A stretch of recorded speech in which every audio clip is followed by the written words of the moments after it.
Hey, welcome to the Mario Dattilo Show. I'm your host, Mario Dattilo. I've been investing in mobile home parks and other commercial real estate for years.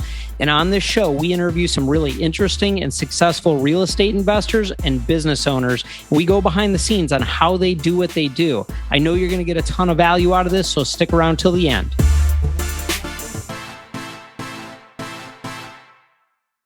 Hey guys, super excited because I've got Mike Fallat here with me today, and he is not only an awesome entrepreneur, but he's a patriot and a good friend. And I'm excited to have him on here to give you some nuggets on how he has scaled a pretty awesome business, how he's built up a very impressive network in a short period of time. And overall, we're going to have some fun. So stick around. All right, Mike. Hey, thanks for being on, man. Pleasure to have you.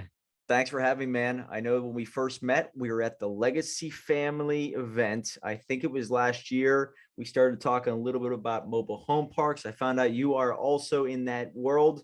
The only person I knew who is into it like you are is Chris Rude. So I knew a basic understanding. It sounds like you've been in the game for very long and you know the system very well. So that's why I was excited to work with you and get to know you a little bit more. And we're both serial entrepreneurs and we know the journey. So hopefully the value that I'm able to provide you in this podcast is going to be very valuable for your audience. So thanks for having me, man. Man, I only bring A players on this show, so I'm confident you're going to bring some serious value. Love it. No pressure, right? No pressure, right? All right. So, hey, what I want to do is kind of get into Mike's life a little bit. And I want to point something out. Mike is another guy, a guy that I've met from Legacy Family, which is Tim Bratz's mastermind. I've interviewed a couple other people on the show that I've met there as well. So this just solidifies the importance of masterminds. And I recently joined Mike's mastermind, which is called Mike's Inner Circle, right? Yeah. So I'm fairly new to that group, but it's what I love about his group is it's not only entrepreneurs, but it's like patriot entrepreneurs. If you can see the video of this, you can see he's got the 1776 up on his wall with the flag and everything. And just a passionate patriot. So I love that that group is made out of not only entrepreneurs, but people who are just passionate about our country and freedom. So super cool. All right. So Mike, how did you get into business and what kind of business are you in? So people know me as the book guy. You don't look like a book guy. I don't look like a book guy. If you guys see me, I mean, I even just made a tweet the other day. It said, I'm 37 years old and I have a backwards hat 80% of the time. That was the tweet, So like, if you think of a bookworm or a book writer, you don't think of someone like that. I'm out there riding motorcycles. I love America, guns. And, I'm just a guy who loves absolute freedom. And, you talk about the patriotism. This country has given me the chance to go from nothing, zero to a 7-figure business to create my freedom that I've always been searching for. Like, it's given me so much opportunity, so much freedom, and just so much happiness. So it's only right to give back. But I am known as the book guy in these circles that we're in, and I help entrepreneurs all over the world get their story out of their head, down on a piece of paper, and then used properly to increase their influence, credibility, and revenue streams. So we've done about 300 and some books from start to finish. Jeez. And right now, like I just telling you before we hit record, we have about 35 that's in writing right now. And there's probably about 50 in the pipeline at some part of the process. So yeah, we get to work with entrepreneurs, whether they're in mobile home parks, taxes, financial literacy, increasing your mindset, overcoming obstacles, just working with entrepreneurs in every different industry. And I think that's the exciting part. I get to hear from the greats out there. They teach me what they know, and I'm able to assist them with their story and then help them use it properly to elevate not only their message, but their brand. I love it. And so most of the guests on my show have been commercial real estate or something around real estate. And the reason I wanted Mike to come on is because he understands a few things very, very well. Number one, he understands how to scale a business, which transcends any industry. And I think you're going to be able to get a lot out of what he's talking about and implement this into whatever business you're in, including commercial or residential real estate. But also, he understands personal brand, because what he just said here is crucial. he's not just giving people a platform to pass information. He's giving people the opportunity to build a personal brand and to create influence, which then also elevates their business and provides new opportunities for them. So I think that's it. The books, not only, Mike, are a great way to make money, right? I mean, you can make money selling books, but it's also not just a great way to pass on information, but it's really a great way to position yourself as an expert in an industry. So can you maybe just talk a little bit about what that personal brand can do for you if you are writing a book, or just even if it's not book writing, just in general, personal brand, what that can do for an entrepreneur?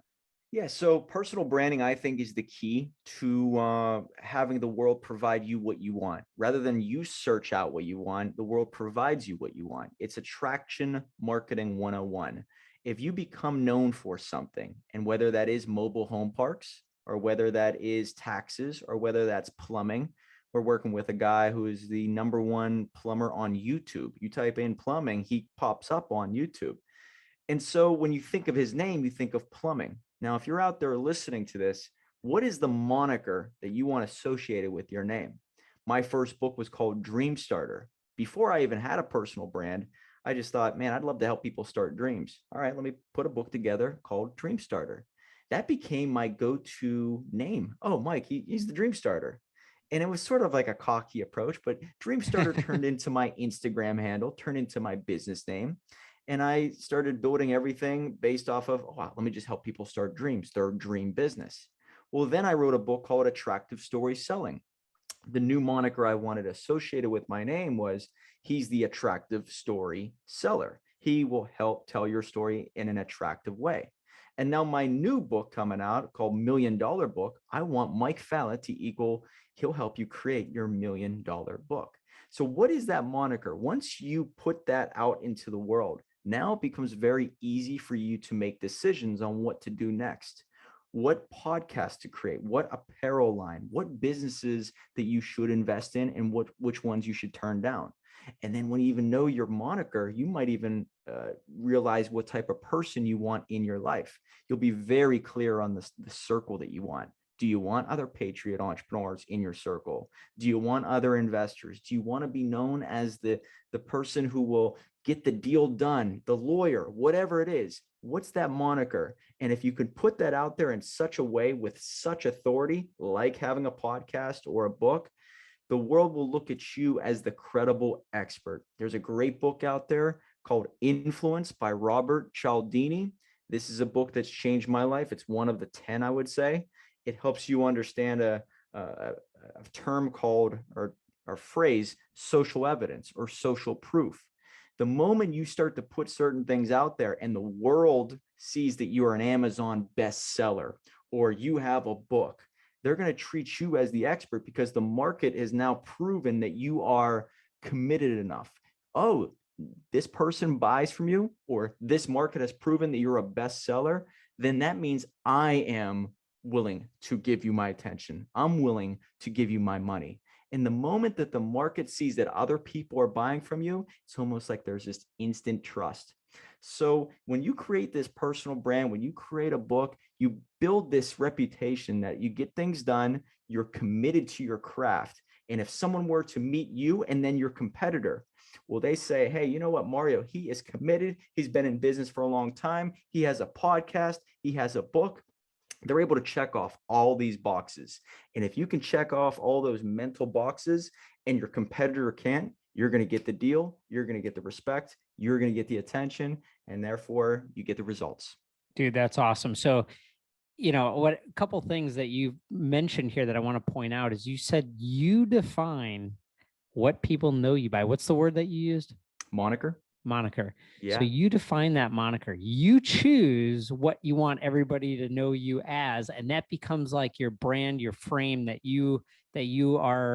everything that you do is around, so that people are attracted to you because of that moniker. I'm going to start using that word, moniker. All right. So that's awesome. So basically, what do you want to be known for? And then use that and to build your brand around it. Okay. So go ahead. Yeah. So you nailed it right there. I met with a guy yesterday. He sits down with me and he says, I help people close deals when it comes to real estate. I'll find the funds. I'll make it easy for them. And I could tell in his voice, he wasn't truly passionate about what he did. He says, I also got another idea for a book. You tell me where I should go. Hey, I want to write a book about parent alienation syndrome. He's like, you know what that is? I'm like, I don't even know what that is. I have no idea. I'm like, but tell me about it. During his answer, I could tell it in his eyes. I could tell in his voice. He was so committed to getting the world to know about parent alienation syndrome because his wife, and if you guys don't know what this is, I didn't. It was his wife doing everything in her power to turn the kids away from him. And so he would look like the bad guy. And so he wants to share that message with guys. And I said, well, guess what? You just gave the answer of what you should write your book about, because it sounds to me like you want to be known as the parent alienation syndrome solution. Is that right? He said, yes, that's who I want to become in the future. I said, that's exactly where you go with the book. A book is not about getting people to just know you for where you're at now. It's about getting to know people, getting other people to know of who you want to become. So if you're clear on where you want to go, who do you want to become a year from now or 5 years from now? You can even reverse engineer that and say, man, if I want to make most of my money, where would that come from? So if you identify that, you reverse engineer it and say, guess what? I can list out lessons and stories on how to get people to where I'm at right now. So I become known for who I want to become known for in about a year from now. So it's really about reverse engineering where you want to go, and your life becomes easier because people will say, Mario is this person. Oh, Billy is this type of person. If you need someone, go to this individual. He wrote the book on it.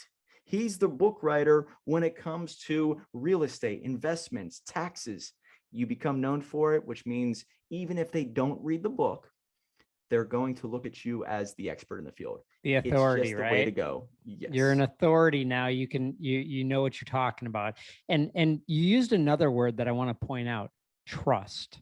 Brand, personal brand and brand in general is all about trust. There is an expectation that the product that you produce is going to be of a certain level of quality or result based on that brand and what you put out. And so, and it's all around trust. Do they trust that you're going to provide them with whatever that is? It could be, any of the industries that you talked about or anything. It's about trust. And so everything with your brand should be about building trust between who you want to reach and all that. And so a book, I think a book is probably one of the best ways to do that because you're giving them so much information. I mean, you can do it on a podcast, you can do it in a blog, you can do it in other ways too. A book is like a paper hard asset that you can hand them, and that just proves that you have enough information to fill 100 something pages, and be an authority, right? So right. I love that. Well, nobody trusts you, until they know your backstory. Nobody will pay attention to you until you can help them with their life. But they need to know your backstory. Why is a book so powerful? Because it's your chance to become vulnerable and authentic. And if you are able to share a story of you going through a divorce or your first major failure or you losing money with a tenant, and someone out there picks up that book or hears about it on a podcast or watches you explain that on a video, there's going to be this common ground that's just built. And I now know you as a person. So there's a bond that's made. There is trust already built. That's not everything. It's just the start of a relationship. And so if you're able to use the book properly to capture that eyeball for just a second longer than usual, what do you do with that attention? That's what matters. And if they get your book and you know that they're interested in this type of material, maybe they find out this one story and then they follow you online and then they watch this video and then they meet you at a mastermind. It's all strengthening that muscle. It's almost like myelination in your brain. When you practice something long enough, synapses in your brain get very strong. So over time, the more you repeat something, it gets stronger and stronger and stronger. Same thing with a relationship. The more you build that trust muscle, it's going to make your life and their decision of whether they want you in their life much easier. Dude, that's awesome. So, and at least for me, I don't know about you, but I have at times seen people's content I'm just using social media as an example, seen people's content so much on social media that when I finally meet them in person, I'm like, I feel like I know them. And then I have to Yes. remind myself, like, hey, wait a minute. No, I don't actually know you. I just have experienced so much of your content with so much personality that I feel like I know you. And so it's kind of like what you're talking about. You get to open up, you get to be vulnerable, you get to give them not only information about what your expertise is, but about you and your life, and so that they know and trust you. And so it's just an easier sale when, or business relationship when they come to you, because it's like they feel like they already know you. And that's pretty cool. You're pre-selling yourself. I'm glad you brought that up. That's Yeah. That's a nugget for the listeners. When you get to pre-sell yourself on a podcast or online, this is all free, or within a book. This is all free. You just keep putting it out there. And when you meet someone or you get on a Zoom call, the deal should technically be done. Maybe there are some details they don't know about your process or how you invest. But the more I can put a light into the darkness of your life and see behind the curtain and be very sure that I know you as a person, I will now know how you will respond if things go sour, if things don't work out that way. What type of person are you at your core? And if I can clear that up for the audience, my God, it's going to make everything a lot easier. There's a great phrase from Jordan Peterson. He says, in order to succeed in this life, you need to win lots of games. How do you win lots of games? You need to be invited to play lots of games. That is our society. There are a lot of people who are not willing to put themselves out there. So therefore, they don't know, the market doesn't know what they stand for, what they believe in, which means they're not going to get invited to different investment opportunities, to do business with each other, to jump on this jet, to go to fly to this event. The more I'm able to show that to people, my tribe, my audience knows exactly who I am. And maybe, not all the time, they invite me to other opportunities, giving me a chance to win more games. That's huge. Yeah. If they don't know who you are or what you're about, they're never going to invite you, right? Exactly. Yes. So that's pretty cool. So how did you actually get into writing books? Like what's the 30-second to 2-minute story of how you said, I am going to write books for people and actually like set it up? Yeah, 2015. I've been doing a few of these podcasts, so if I kind of repeat myself, I apologize, Mario. You're good. But 2008, 2009, I got my real estate license after I read, I'm sure you've read this book, Rich Dad, Poor Dad, right? Mm-hmm. That's the book that changed my life. I get to interview entrepreneurs all over the world. 30-40% of all the millionaires that I interview will say Rich Dad, Poor Dad is probably a game changer. It's crazy for them.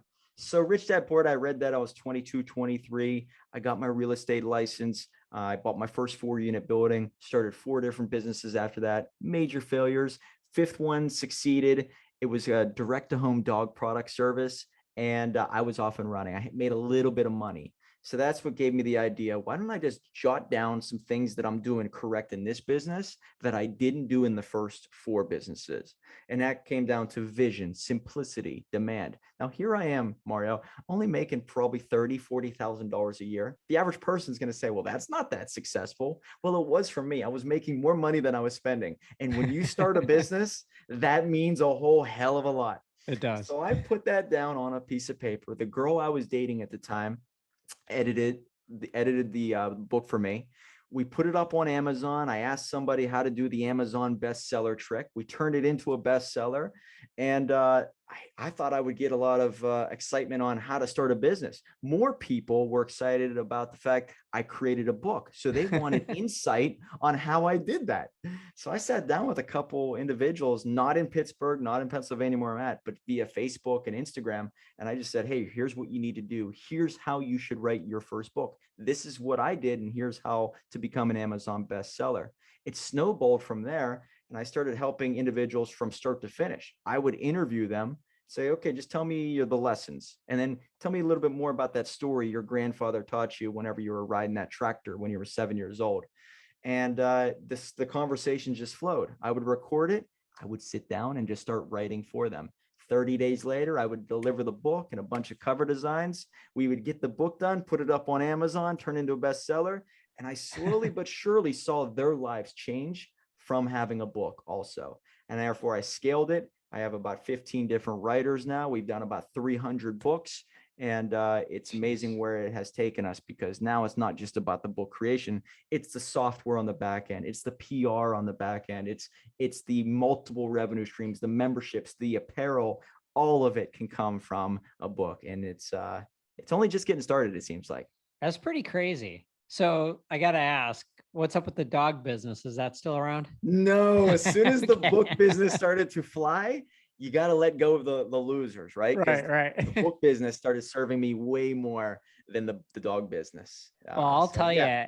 you, I love the transparency. I love that you were clear that there were some failures before the success. And I think, a lot of times people see on social media, or they just talk to other people and they get the idea that the entrepreneurs who have had success have always been successful, and that they're constantly winners. And I think it's important to show that, hey, look, I had multiple failures, boom. And then one of those okay projects actually turned me on to a completely different industry, which then you took advantage of and ran with. And for me, it's the same thing. I've had some winners and I've had some losers. I've lost on some businesses and I've done really well on others. And so it's that transparency that I love, but also you saw an opportunity that kind of fell in your lap and you just executed on it. You turned it into a real business that, obviously you've turned into a very scaled business now. So that's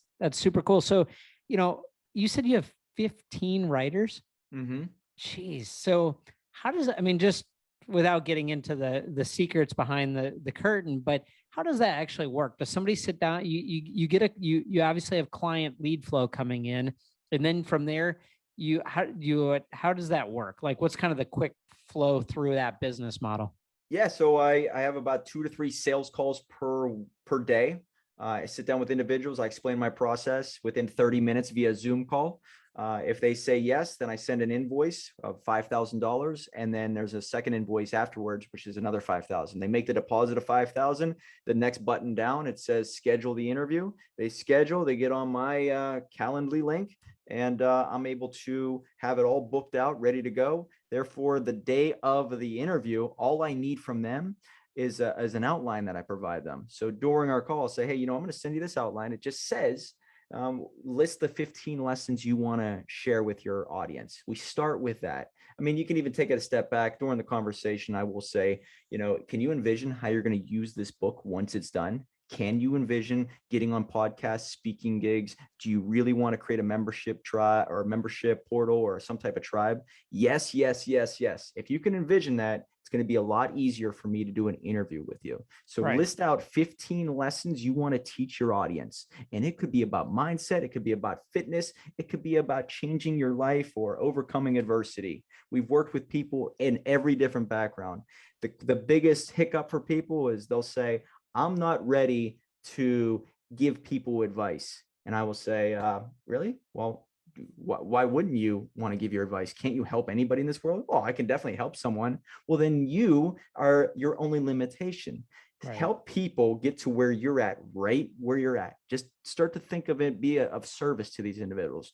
List out lessons that you've learned in your life, and then tie that to a specific story. So Mario, during an interview just like this, for 2 hours one day and 2 hours another day, I'll just ask them about the lesson sheet. Lesson number 1 is about vision. Mario, tell me more about vision and how'd you learn this lesson? I'll get their thoughts out of their head, record it on Zoom. I'll interject with questions. It's just the Socratic method. If you're a Socrates fan, it's just asking questions. You only get good answers when you ask good questions. So I'll ask a lot of questions, get them to think. Should be surface level stuff. If you're doing a lot of podcasts and doing a lot of speaking right now, it should be super easy for you. Anyways, we get it all out. I take all this. It's about a 4-hour Zoom call from start to finish. I send it to a writer. One writer will sit down, watch the interview, listen to it, and start writing. 110 hours later, this individual is going to deliver about a 120-page book, 20 to 25,000 words, which is about an hour and a half to 2-hour read.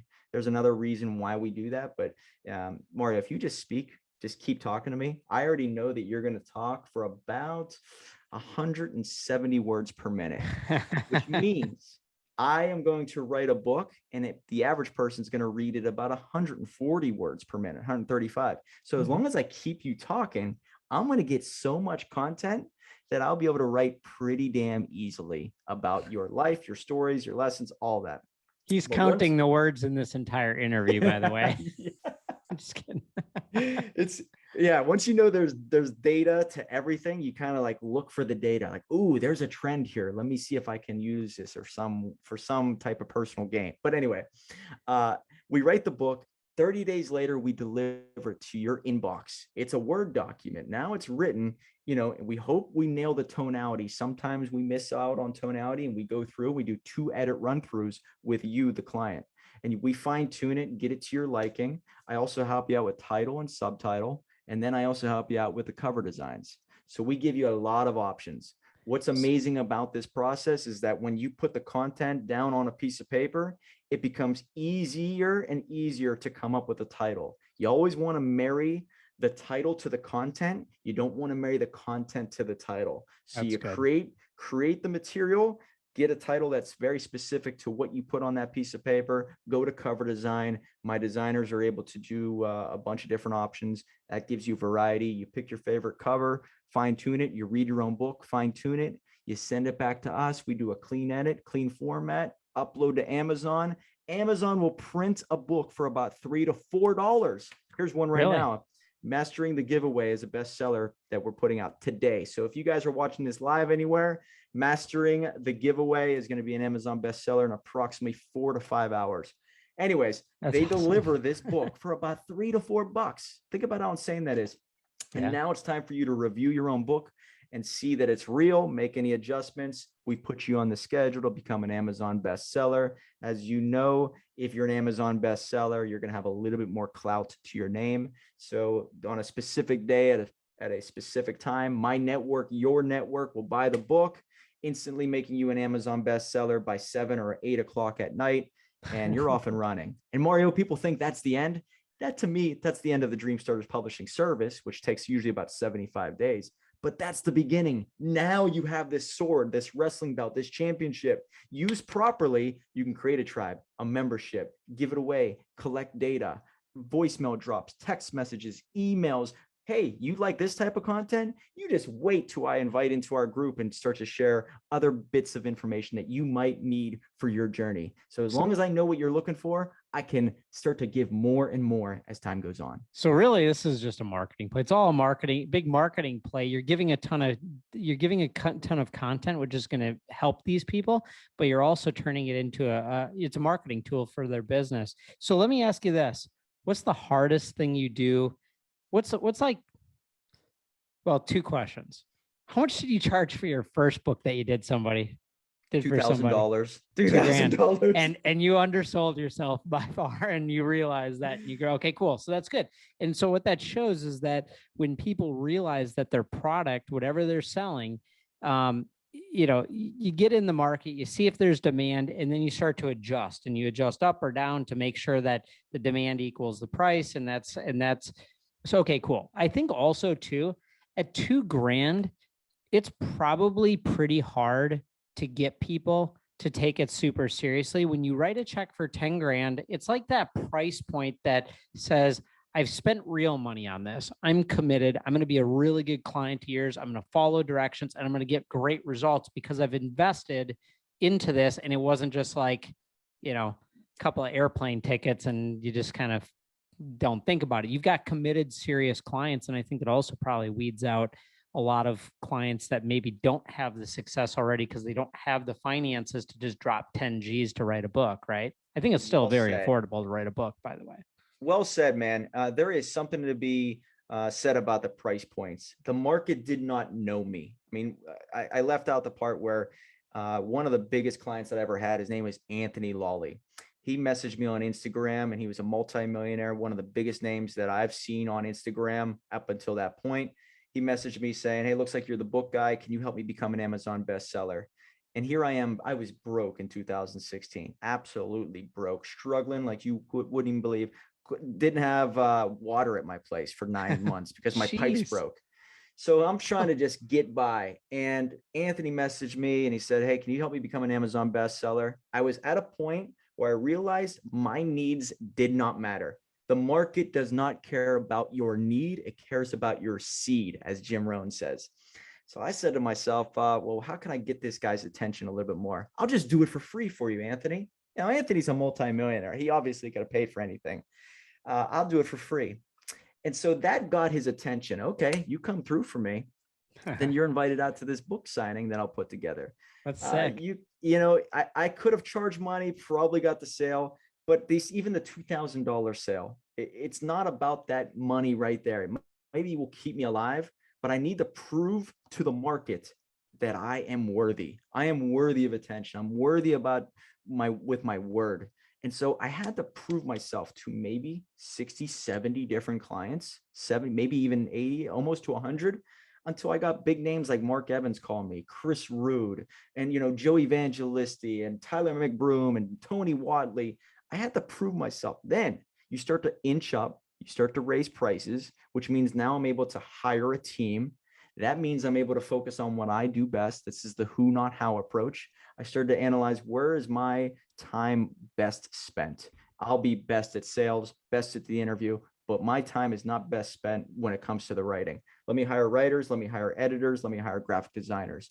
And it was amazing how overnight then the product got better, the service got better. I was happier, I was more free, giving me more profit that I could go and spend and join masterminds and start to travel a little bit more, getting me in rooms with other high performers. And it just snowballed and snowballed and snowballed from there. So you can't start off with what you want, right? You can't. I want to charge $100,000 for a book, obviously, but the market was not ready. The market didn't know me. And you have to see where your value is. Like, you have to know that $10,000 is exactly what you just said. It's that perfect mark.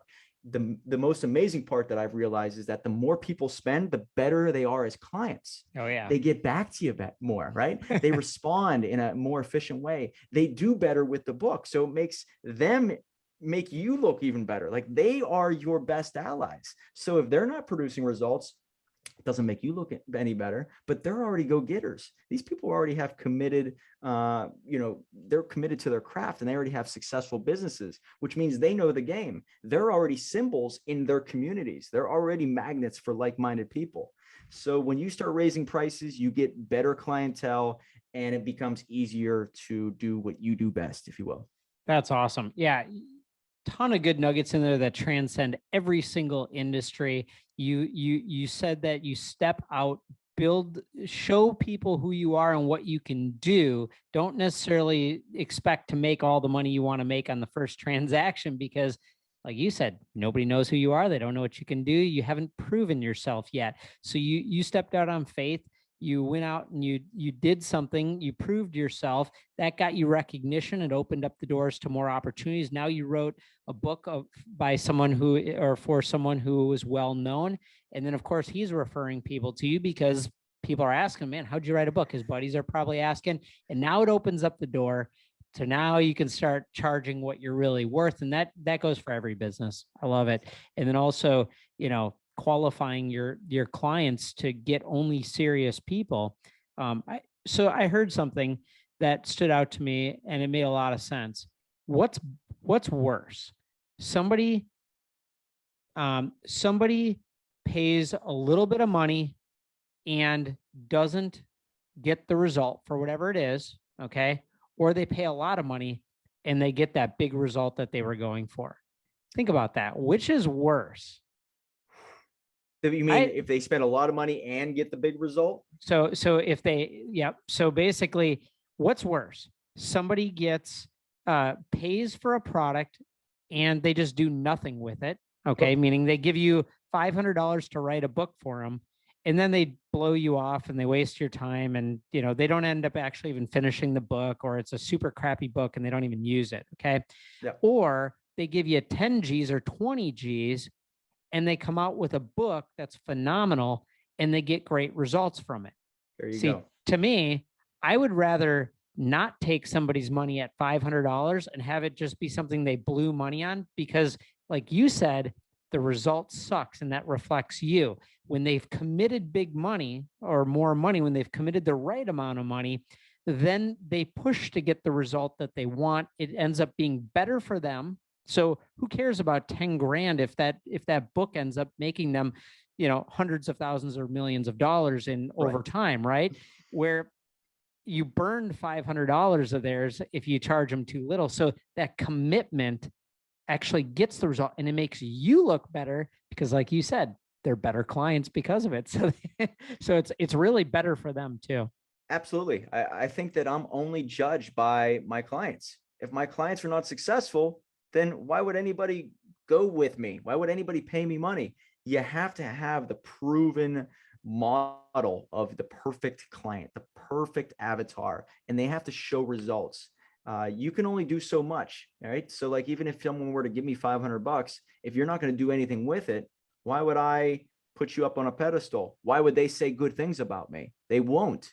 So yeah, money, it's amazing how people value it more when they spend more money. You focus on where you put your money. Where you put your money is where you put your attention, and that's where you see the results. So that's why I say to myself all the time, where can I spend money to join masterminds? If I could become a little bit more clear, a little bit more articulate, maybe a little bit more, I guess, accessible to other high quality investors. If I could do that, I don't care about the money I spend. I just need to care about the result on the back end. Where you put your money, you'll figure out a way to make the most of it. The more money usually yields a better client and most likely a much bigger bang on the back end. Investment is the key word you used in all that. You're looking, they look at it as an investment. They expect a good return. They're willing to spend more because they expect a great return from it. People who, if you're kind of bottom feeding your product where you're selling it for just as cheap as you can to get the masses, they're not looking at it as an investment. It's a throwaway product that they're just not going to take seriously. So I love that. Excuse me. So, I would say probably, and I'm sure you recognize this, but one of the main benefits, other than just making money and having fun in your business, is the network that you build. I mean, like the way that I look at what you're doing is you're building a network of ultra successful people who have something to teach, which means they've been there, done that in some arena. And so you're building up this network of people for whatever you go into. I mean, that's impressive, but also I kind of see you as like a contact maker. I mean, yeah, you're writing books, but you're meeting all these interesting people. Okay. And there's opportunities beyond the book that you can then make connections for. And that makes you more valuable, which makes them appreciate you more, which then makes them refer more clients to you, and your network grows. And it's like this, I'm sure you've kind of seen this already, and I'm just kind of looking at it from the outside in, but man, I think what you're doing it transcends even the business that you're in today. I mean, and don't get me wrong, your business is awesome and growing rapidly, but I think what comes from all of this network is like, boom. If you're not watching this on video, I just did the head explosion. But to me, I think it's cool. And they're paying you to do it. Like they're paying you to be a part of your network and to know them, which is cool. Well, I always believe that you're looking more so for anything than, you're looking for allies more so than even maybe clients. Like I want to find friends and then do business with them. Yep. And I think a lot of people out there are looking for the exact same thing. So if you're able to be the dot connector, so you make a friend over here and you make a friend over here, and you're just the dot connector, you are being of service to two different people. All right. So if you just lead with the servant mind, you now can maybe profit from it financially. But what about if it's just the value of your personal brand? Oh man, Mike, he's the guy that changed my life. He put me in touch with Sean, and Sean, man, he blew my business up, and it never would have happened unless Mike sent that email. So if you lead with that, the opportunity that comes your way is just immense, because they're going to say, to themselves at one point or another, who do I want to involve in this project? Who can I involve to come on this panel or speak at this event? Well, you know what, Mike, he has a big network. He has a lot of value, and he's connected me to some amazing people for no reason whatsoever. I want to give back to Mike because he's done that. So the more value you are able to provide, in addition to just the book creation or marketing or investment opportunities, the more you're able to open up doors for them outside of that, you become a valuable person. A phrase that I've lived by since 2017 is just be valuable to valuable people. So I'll get off of an interview with someone. The moment the interview is done, I will say, hey, I'm gonna introduce you to another guy that I know. You guys are perfect for each other. And Mario, you got to remember, I'm sitting with these individuals for about 4.5 hours. I get to know them very well. I know their personality. I know their stories. Many individuals will break down and cry. They're going to tell me their deepest and darkest secrets sometimes, and I'll get to know them at their core. I'll say at the very end of the interview, okay, this person is perfect for what you're looking for. Go take a look at what he has to help entrepreneurs just like what you're putting together, and have fun. I don't want anything from it. I'm just being of service. I think that increases my value to them. They share my name out a little bit easier. And I think it's more rewarding. I love seeing people do things with other people that I respect also. I just love seeing people around me win. It just keeps me like motivated. Hey, I was a part of that in some way. It makes me feel good and makes me want to do it more and more. That's cool. So I just wrote that down, by the way. Be valuable to valuable people. That's really, really good. And that servant mentality to add value to people. I agree. It doesn't, you don't have to expect anything back. Stuff's coming back no matter what. And the best part about, like you said, it feels good to do. So yeah, that's huge. What's the hardest, what's the hardest thing that you've had to deal with? Like, has there been a time in your business that just something really, really bad happened that you had to get through? Or has there been kind of that super down point in business for you that maybe people could learn from, that maybe going through that time behind the scenes right now? I would say there are two moments in my life that I can recall. 2017 pretty much was the test. That's when you got that quote. That's when I got that quote. Yeah, that is the truth. I was tested beyond belief financially. I mean, I'm $300,000 in debt. I was about to lose my house. The girl I was dating at the time, she left me because I was broke as a joke, man. So I had nobody. This is the starter from zero moment. It forced me to dive deeper into who I am as a person, what I really stood for. And I was able to confront my shadow. I don't know if you're a Carl Jung fan, but that shadow, to look into your soul and see what you're really made of. So it helped me understand that I really need to put myself out there politically. I needed to really get eyeballs in a different way. I need to become a different version of myself. I needed to dress differently. I needed to speak more coherently. I needed to become a whole different man. 2020 was another test, because 2020, right around March, right around then, we had one revenue stream, and that was just books. It showed me that I needed more than one revenue stream. And that looking into the mirror of, I can't believe I'm about to lose my business again. How is this possible? I thought I was successful for 2.5 years. Well, it showed me that I was weak in certain parts of my business. I didn't have recurring revenue. I did not have these certain allies that could put me in touch with these investments when I need it. I didn't know the right people, and I didn't have the money coming in. It forced me to level up. Within about 6 months, I increased my revenue streams, probably maybe 6 or 7 revenue streams by the end of the year. All right, I'm going to put money into a credit card processing. Okay, I'm going to put money over here. I'm going to create another side of the business where we'll do press releases for our clients. I'm going to now create a magazine. I'm going to get more attention by interviewing celebrities for my magazine because they don't have anywhere to be. So like, it just forced me to go into overdrive of create multiple revenue streams. So I look at all these really dark periods as the greatest thing that ever could have happened to me. I confronted the shadow of my soul. I figured out who I was, what was it worth for me to keep this journey going. And then I figured out in 2020, if I could just be a man of multiple revenue streams, then I have true freedom. Nothing scares me anymore. Any type of recession, any type of activity in society, nothing's going to scare me. You're going to say that this guy's going to get into the office. Okay, that's not going to make me afraid. I'm going to use that as fuel to just keep creating and multiplying my money. And that's what it's done ever since. Well, a few things there.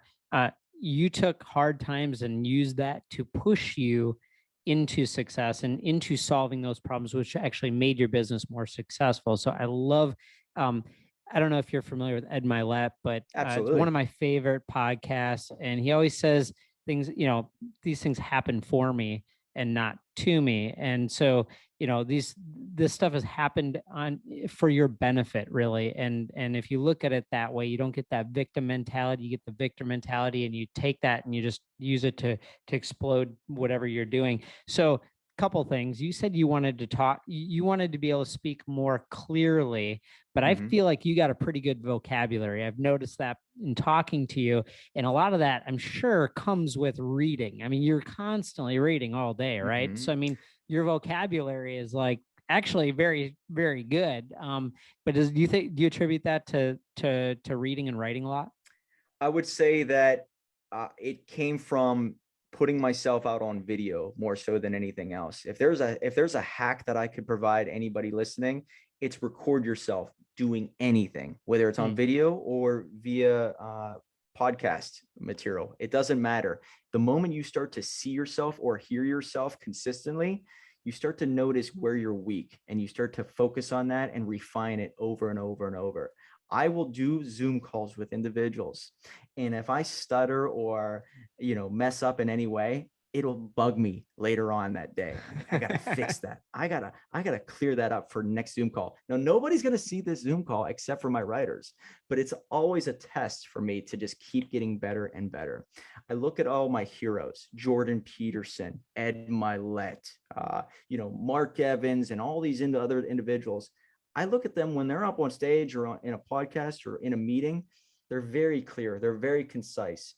Nobody will remember you if you're confusing. If you confuse anybody, they're not gonna let it sink into their brain that what you stand for, who you are. So the more clear you are, the more you keep things simple, the more you're remembered. So I would say that by recording myself over and over and over, it helped me understand how I could get a little bit better and be a better version of myself tomorrow than I am today. The more articulate you get, the more you can clarify your solutions to the audience. And I posted something on Facebook the other day and it got a lot of likes. Your level of income is directly tied to how you articulate your solution. The moment you realize that, you focus on becoming a better communicator in relationships with your business partners, with your team, and the results will show from it. Dude, that's deep. So you're tweaking your communication style and how you communicate by listening to yourself and making note of that and then working on improving it. I don't think I've ever talked to anybody that says that they actually have done that. And I think that's super cool.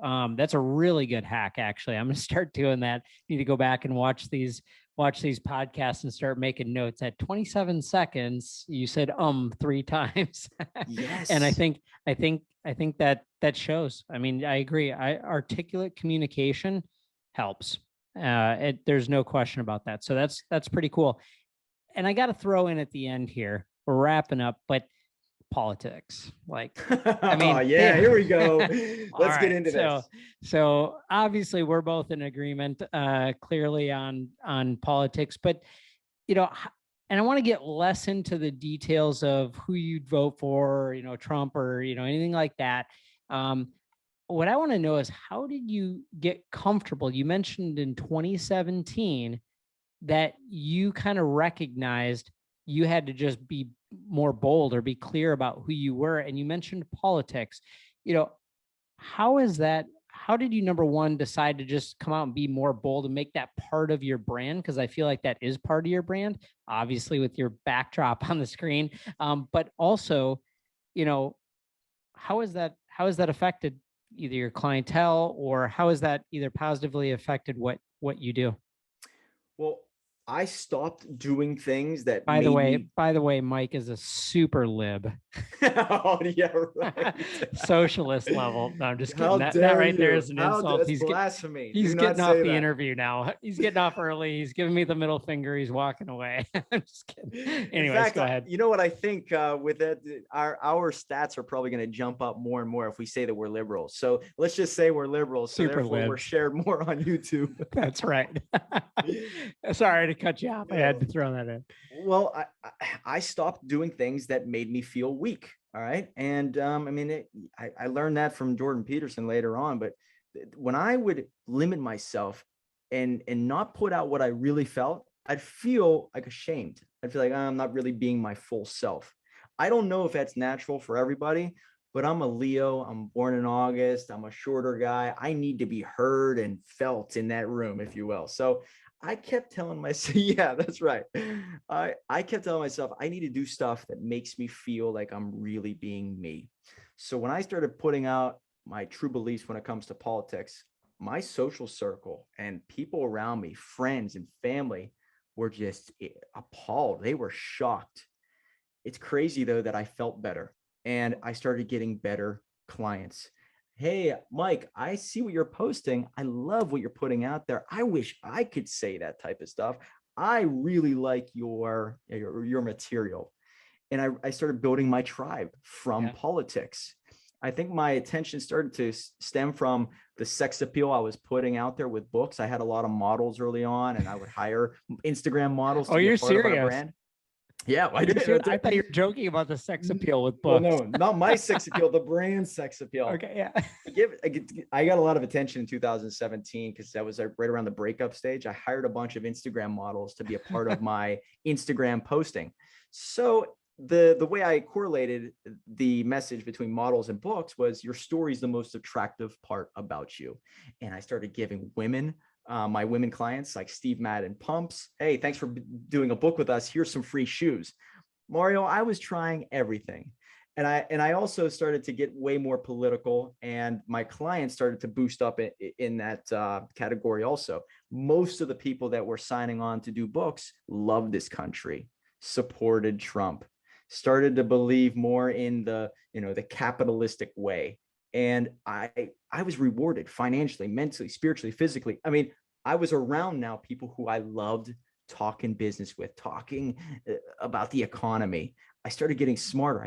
I was doing more research. The more information I was able to acquire, I was able to hold better conversations with people. Oh, I know what's happening with George Soros. Oh, I know what's happening over here in this part of the world. Oh, yeah, that's why they would do that. That government program, that makes a lot of sense. And I started to see how the world worked.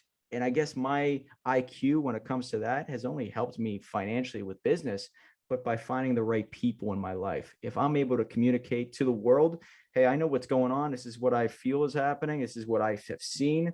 And, if you don't like what I'm saying, you're probably not going to follow me, which means I'm automatically deterring the people that I don't want in my life. They're really probably going to report you to Facebook is what they're going to do. I've been reported probably Fake today. News. Yeah. But Mario, you are only as strong as your circle. That's how the inner circle was created. Create patriot entrepreneurs that do business with each other. And if you could just get away from the people who have the victim mindset or don't think on your level, then your life will be easier. So as long as I keep putting myself out there in the most authentic way and not hide anything, then I'll find the right people to do great things together with. Dude, that's good because it also is operating in the mindset of the abundance of mindset, because you're not worried about losing clients that fall under a different mindset. You're focused on who you are, and you know that that's going to attract, you use the word tribe. You're going to create a tribe of people who all think like you. And so doing business with them is more fun.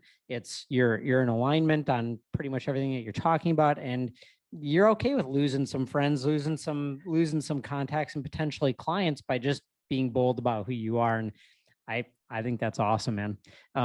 Just to touch on that, I'm in the abundance mindset now. I'm not playing defense. I'm on offense. I'm going to be me all the way. And if I lose people from my life, I didn't lose, I gained. I'm telling you, the moment you start to realize that every loss is a potential much bigger gain, then you're not afraid. So you're not desperate anymore. People who are desperate will say what they need to say to get liked. When people who are confident and happy and they have a lot of gratitude, they just be themselves. And you will always chase away what you want when you're desperate, but you always attract what you really want if you are full of gratitude. I don't need that to be happy. I already have the happiness and the gratitude. So it's amazing how energy starts coming your way as long as you are not in a state of lack. Man, that's a good way to end off the conversation with a super strong nugget there. I think this discussion has been super valuable, Mike. And I think everybody got, I'm showing my sheet of paper here. I've got a ton of notes that I'm taking during this conversation that I'm going to go run with. So I really appreciate you being on today. And so number one, if you're going to write a book, everybody give Mike a call. That's a shameless plug. I don't care. I want Mike to do more business. And I think you will get the best you can possibly get from him. Hey, Mike, how can people get a hold of you to do a book or just network with you or whatever?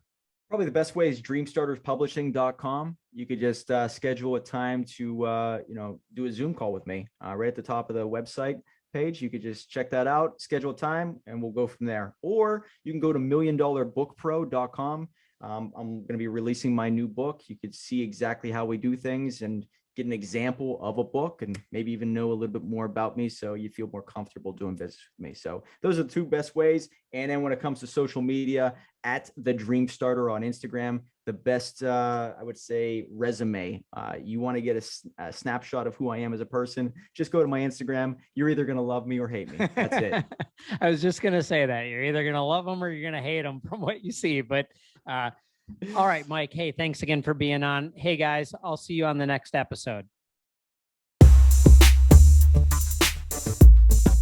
Thanks for listening. I hope you got out of this as much as I did. I'd really appreciate it if you could leave a 5-star review so we can reach more people. Jump over to mariodattilo.net and find out what else I got going on. Be sure to connect with me on all the socials, and I'll see you on next week's show.